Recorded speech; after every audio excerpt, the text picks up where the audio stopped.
महायुती सरकारमध्ये अलबेल असल्याचा दावा करण्यात येत असला तरी प्रत्यक्षात मात्र सरकारमध्ये धुसफूस असल्याचं समोर येत आहे।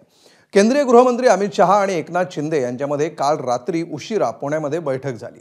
या बैठकीमध्ये निधी वाटपावरून झालेल्या चर्चेमध्ये एकनाथ शिंदेंनी खंत व्यक्त केल्याची सूत्रांची माहिती आहे।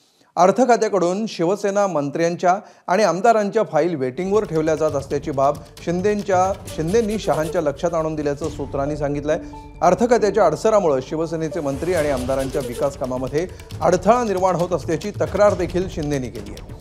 जर महायुतीमध्ये आहोत तर निधी वाटप आणि फाईल क्लिअरन्स एक समान झालं पाहिजे अशी मागणी शिंदेंनी केल्याची चर्चा आहे। 2 दिवसांपूर्वीच मंत्री प्रताप सरनाईकांच्या एसटी महामंडळाच्या कर्मचाऱ्यांचे पगार अर्थ खात्यानं अपुरा निधी दिल्यामुळे रखडले होते।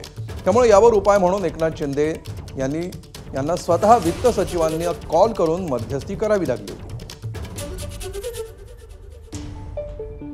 खरं तर महायुतीच्या सरकारमध्ये माननीय मुख्यमंत्री देवेंद्रजी फडणवीस साहेबांच्या नेतृत्वाखाली उपमुख्यमंत्री व राष्ट्रवादीचे राष्ट्रीय अध्यक्ष माननीय अजितदादा पवार साहेब व शिवसेनेचे मुख्य नेते उपमुख्यमंत्री माननीय एकनाथरावजी शिंदे साहेब या तिन्ही नेत्यांमध्ये उत्तम समन्वयाने महायुतीचं काम या राज्यामध्ये चाललं आहे। एबीपी माझा, उघडा डोळे बघा नीट।